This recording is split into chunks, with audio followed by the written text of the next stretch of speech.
Smrť v Tátrách z kapitoly 22. Skúšame dvere na dome. Je zavreté.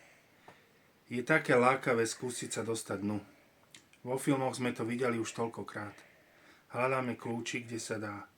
Pod kvetináčom pri vchode, na parapete, pod rohožkou. Nikde nie je.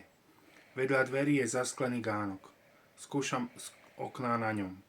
Jedno, druhé, tretie sa poodchýli. Potlačím viac a otvorí sa do Korán.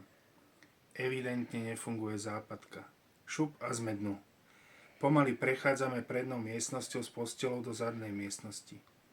Nájdeme tam laboratórium a všelijaké skúmavky a tégliky. V tej prvej bol tiež neporiadok. Toto tu však prekonáva všetky predstavy, kam by mohol človek položiť úplne nesúrodé a špinavé veci bez ľadu a skladu. Oblečenie sa vála na dláške, ktorú nik neumyl roky, a celou miestnosťou sa šíria charakteristické chemické výpary. Hneď mi je jasné, o čo tu ide.